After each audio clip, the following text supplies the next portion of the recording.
On part maintenant pour Casablanca au Maroc où les maisons du vieux quartier populaire de la Médina s'effondrent les unes après les autres. Début mai, de retour du hammam, un habitant a retrouvé ainsi son appartement totalement affaissé. Et au mois d'avril, c'était une famille entière qui était tombée dans l'appartement du dessous après que le sol ait cédé sous ses pieds. Ma Médina est un gruyère, le témoignage de Touria Zehaïchi. La Médina est actuellement dans un état de précarité totale. Nous enregistrons depuis maintenant bientôt un peu plus d'une année des effondrements avec malheureusement des fois des victimes en vie humaine.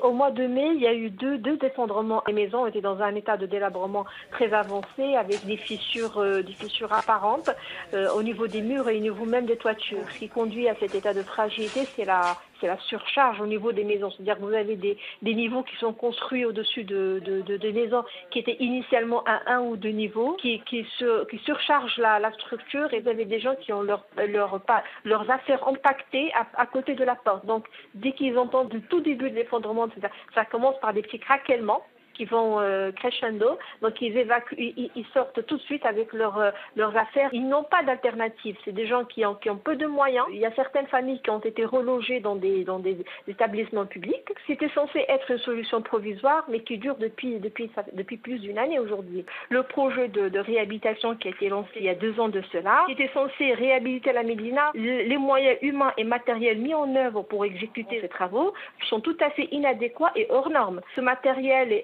cause beaucoup de vibrations, on fragilise et on conduit fatalement à des effondrements.